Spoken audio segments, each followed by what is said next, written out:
Hey everybody, this is Kenji from Riichi Mahjong Central. We're here interviewing two special guests, two members that were behind that amazing Tsuchida Kosho seminar. But without further ado, self-intro and maybe, stuff like how you guys got into Mahjong, which group you guys represent, and the floor is yours. I can go first. My name is Claire. I am from Riichi Nomi, New York City. That's my club. I got into Mahjong when I was about 15. I played with some friends in high school and haven't stopped playing since. My name is Kian. I have been repping Riichi Nomi New York City since I moved to New York City in September. I used to play with the Baltimore club and the Southeast Michigan club. I got into Mahjong very young, playing in China with my grandmother. I got into Riichi Mahjong just on a whim a couple of years ago, and I loved it since. Like all of us, right? Once you start, you can't stop. Exactly. Yeah.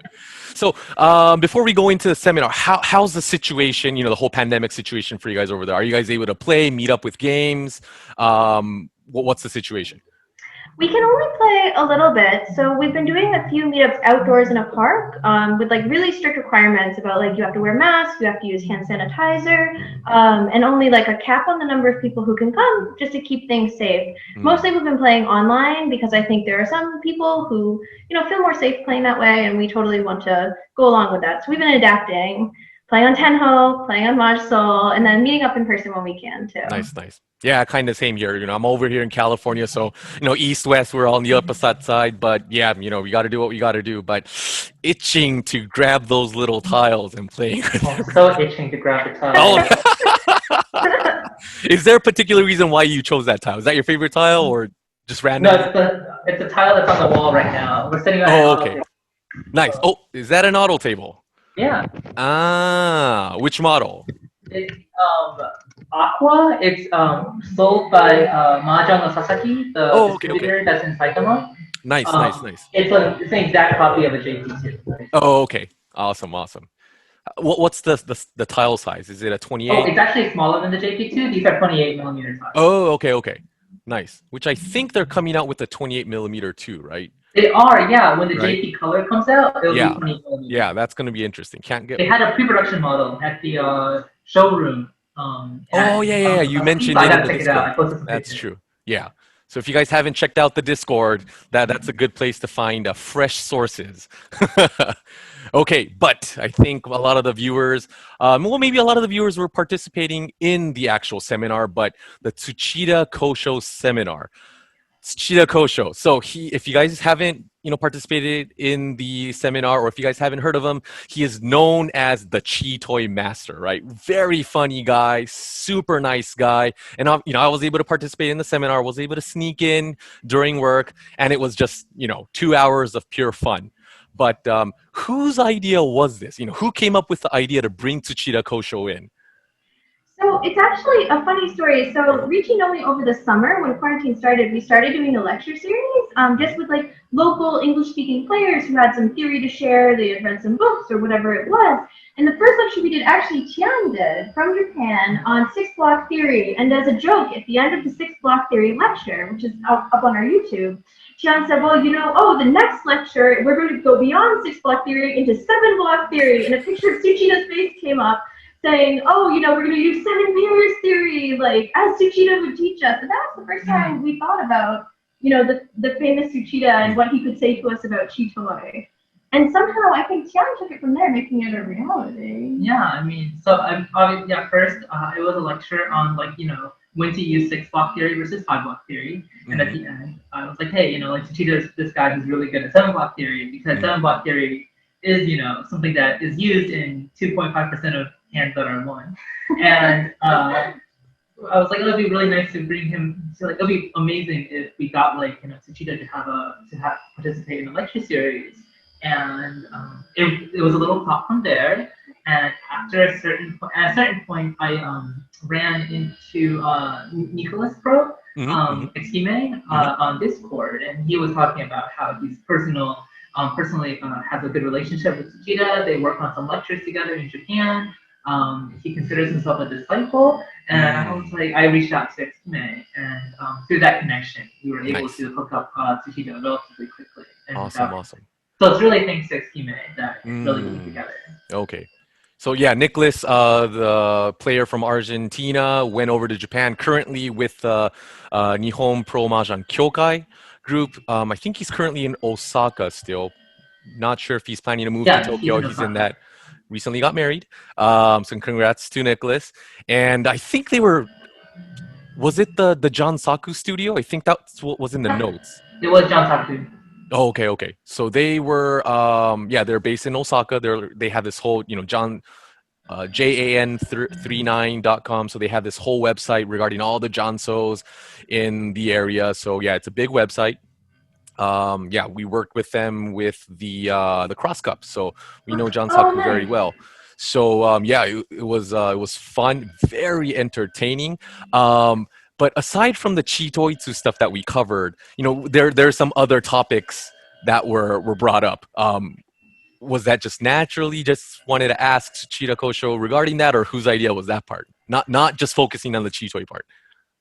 So actually, when we first reached out through Esquime, we were thinking about just having like a Toitsu theory Chitoi kind of lecture, and it was actually Esquime who brought this up. And what he said was like, like Tsuchida, Sensei, is known for stuff like Toitsu theory, but I don't think he's really like so passionate about that as he is passionate about the game of Mahjong itself, and how to play it well, how to have a good time, and how to treat other people well through Mahjong, how to build friendships through Mahjong, and that's what he is really passionate about. And so, as like Esquime who suggested that Tsuchida would have a better time talking about Piping Cow, right, and his, these concepts, which were very thoroughly discussed in the most recent book that was published by Tsuchida Sensei. The Building Your Luck book? Yeah, exactly. Was that the one? Yeah. Has a very nice smile on the cover if you guys haven't checked that out. It's a wonderful picture, yeah. Yeah. Is it a picnic one? Yeah. Oh, that's nice. Yeah, so the piping call concept was very, very interesting. I know you guys are in the works of maybe editing the video right now, and it's going to be on your YouTube page very soon.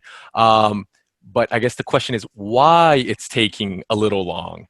If you guys haven't checked the actual seminar, if you guys weren't there in person, it was live subtitled.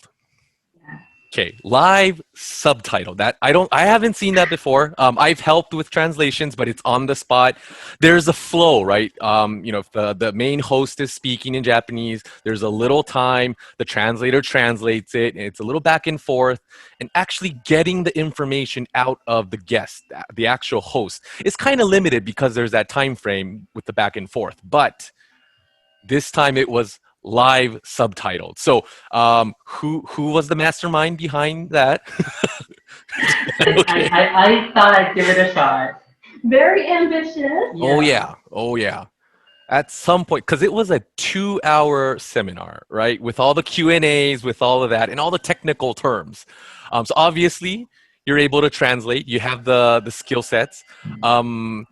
But I have that skill set too, but I think a skill set that you have that I don't is that amazing typing skill. You should have heard the keyboard in the background. One of the reasons I'm on mute the whole time is like, cherry blues, so they're really loud. But how do you do that? What's the thought process? Like, is it second nature? Was there practice involved? Definitely practice. Yeah. I practiced with a couple of videos by Tsuchida Pro that I found on YouTube. So the day before and the day before that, so like maybe 2-3 times I practiced just looking at trying to do that with Tsuchida Pro's videos, getting used to the way that he speaks, and then getting used to, of course, like Mahjong terms and stuff. And then the rest of it was improvisation and monster energy. Awesome. So yeah, obviously the host was Claire. So the president of Riichi Nomi? Say that? Okay. Is there a vice president? No, not so much. Not so much? We just play Mahjong in a kind of informal sort of way. So it's not structured like with vice president, president. Okay. I play the most games. That's for okay. Got it. All right, and then the technical part regarding this specific seminar, Tian, you were the mastermind behind all that. Is there going to be a second, part 2? Maybe not Tsuchida Kosho himself. Okay. Stuff to look forward to. I think for sure. So I think it was a big success. We were really nervous about how it would come out because we'd never done anything at this scale, right? The lectures we had done previously are maybe 30 people on a Discord call, right? Everyone speaking English. We were nervous about this. It took a lot of prep work, a lot of funding, a lot of, people translating for 2 hours straight. And so I think all of us are ready for like a little bit of a rest. But since it was, in my humble opinion, like a pretty good success. Oh yeah. We had great turnout. There were no huge technical snafus that I saw on my end, and Tsuchida was absolutely so incredible, man. I think that there's no reason why not to do more. I'd love to do more. Yeah. I think it was such a good experience, and I love to get different speakers, different topics covered. Yeah, I'm interested. Yeah. And bring more like Japanese pros and people that historically the Western community hasn't had great access to into these kind of like direct interactions would be amazing. Yeah. I mean, with great power comes great responsibility, right? It comes down to that. So it's great. Over here on the West Coast, the Kizuna project, we do something similar, but there's always that time frame, that time difference. So I think having a group do something on the West Coast, one on the East Coast, it's awesome. Whichever time works, you're able to meet, make one, and then at the end of the day, we all get something out of it. So I think it's great. We're seeing more of this information from the source, I guess, Japan.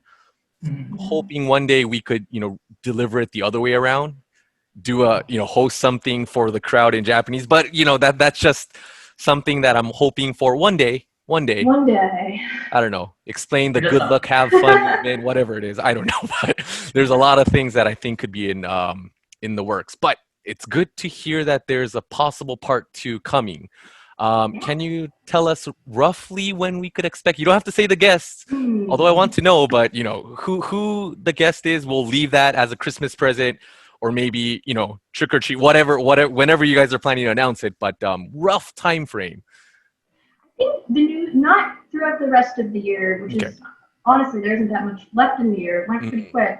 For all of November, the club Riichi Nomi, we're going to be like laying low, and we're starting something new called the office hours, where you can sign up for a time slot. We have like different high-level players come, and you can sign up for a time slot for them to review like a law, like a Python and you can everyone else can come on the call and listen and learn and ask questions and stuff like that from higher ranked players.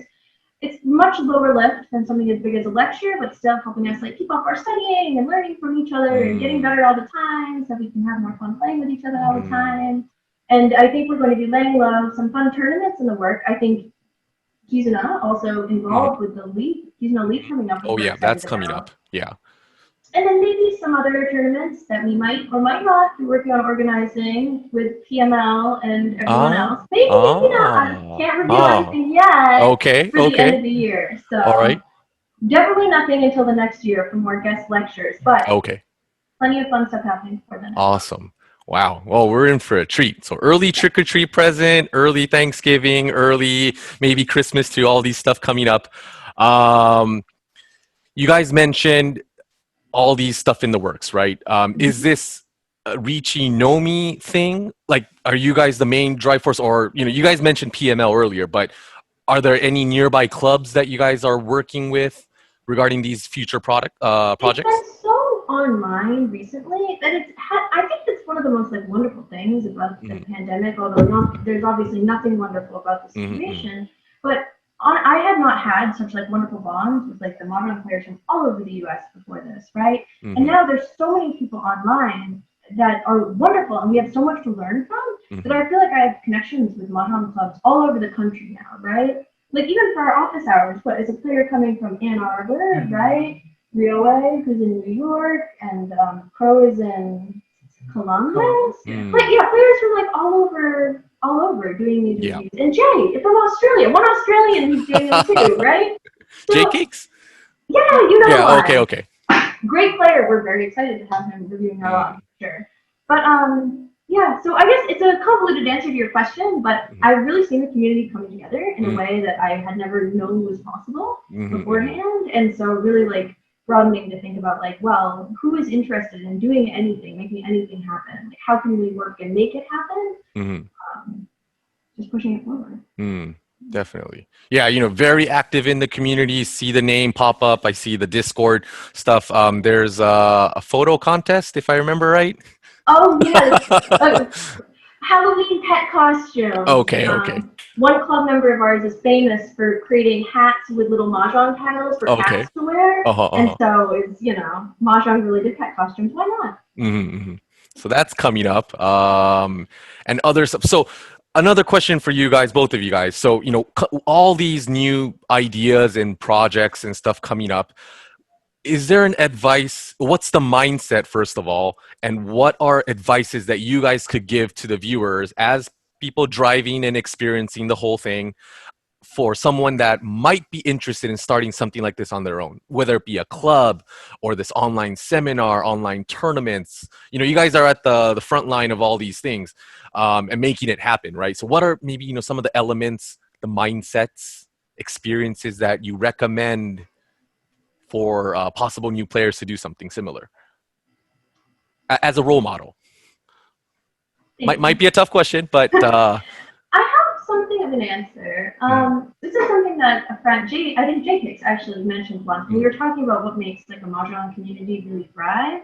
And he laid out three things, which I think is really true, right? And the three things that like keep people coming back to play in anything, if it's like a club or a league or a tournament or whatever it is, right? Is like good competition, feeling like you're like really matched up against people you need to use all your wits to beat, right? Good banter, like good community, right? Like having people to like bond with, form friendships with, talk to. That's another big thing that keeps people coming. And then the last is some kind of reward, like anything from, in our Discord server, the player with the top cumulative score gets a special role that's separate from all the others. There's a top player of the week, right? Little things, like some sense of accomplishment. You're working towards something. You're having fun with your friends. You're getting better at the game. I think is a winning combination for getting people to come back and keep playing. That's from the club side of it. I don't know if you have any wisdom to share. I think my only wisdom would be for players that are trying to like get into the Mahjong community is that there are so many wonderful people in the Mahjong community right across the world. And knock on wood, right now we're in a pandemic, so it's easy to communicate and get in touch with anybody. But just reach out. You'll be able to find so many wonderful and supportive people, and hopefully they'll help you find people who are in your area. So when it's possible to play IRL games again, you'll still have people to play with, because playing online is fun, but there's really nothing that compares to the feel of playing with flat tiles. Yeah, and that's true. The community at large is amazing, and finding opportunities, especially nowadays with Mahjong kind of growing in popularity, it's getting easier and easier to find communities to play in real life. And so I think just being just like take your chance, like speak up, reach out, and like I'm sure you'll find wonderful people to play with. Yeah. I think the other thing I would add too, as I was thinking, like for running like specific events as well, the one piece of advice I would also have, we have one wonderful member of our club called Andre, who is like an expert in giving like trainings and stuff like that. And he was instrumental in helping us think out like all of the details of the things, because you really can't do any of this haphazardly, right? Like it's like weeks in advance you're thinking about what needs to get done this week, next week, the week after, all of the different variables that go into it.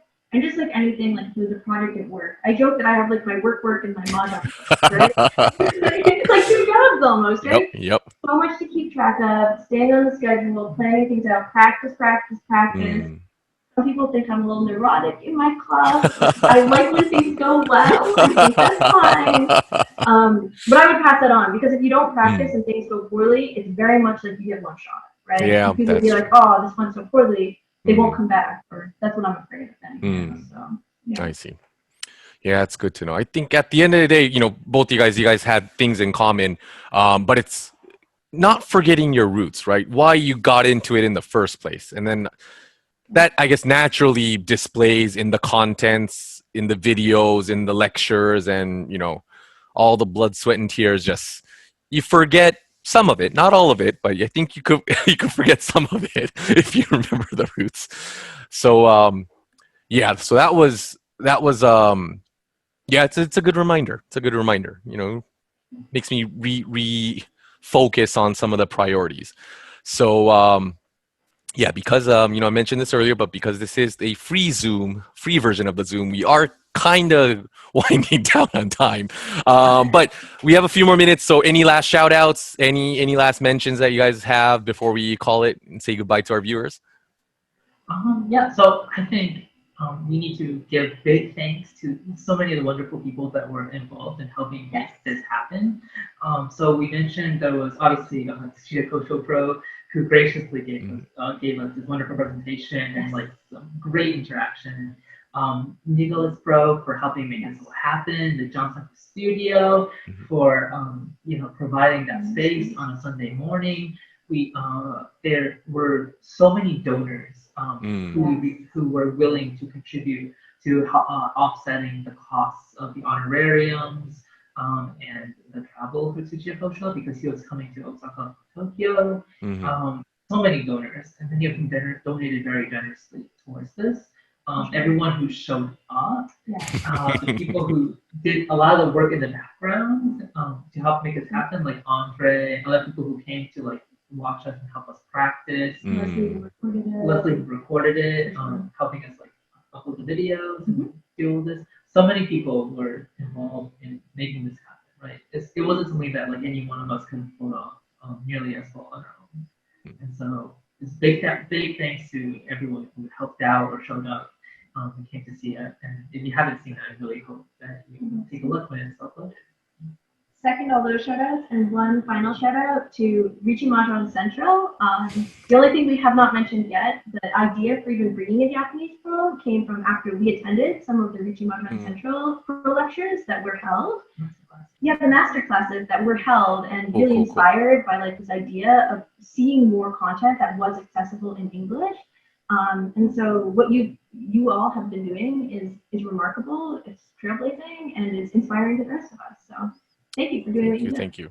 Well, that's the Kizuna concept. You know, obviously can't take all the credit, have wonderful helpers and coworkers with me. But yeah, at the end of the day, as long as the community wants something and if we could somehow make it happen, we'll pull it off one way or another. And it's great that that mentality is, you know, spreading. But, you know, you guys mentioned the cost is kind of tough. So yeah, thank you to all the contributors. Which we wanted to do it as a monthly thing, but you know, as you guys probably know, the cost it's not that easy. Kind of ran out of funds, so you know, next time we'll probably do what you guys did. You know, we're learning from each other. Probably try to collect the funds beforehand to make it happen. And yeah, any extra stuff is going towards the next seminar, which you guys are going to do. Sounds like so. Pretty excited, and yeah, I mean, can't wait to hear from that. You know, any new details. Discord, I think, is probably where you guys will announce it first. I'll put the YouTube link down in the description to your channel. So whenever that Tsuchida Kosho one goes up, and polished subtitles will be there, so I'm going to be pretty excited to see that. And all the previous lectures that you guys mentioned earlier, was there there's 6 of them, 5, 6 in total?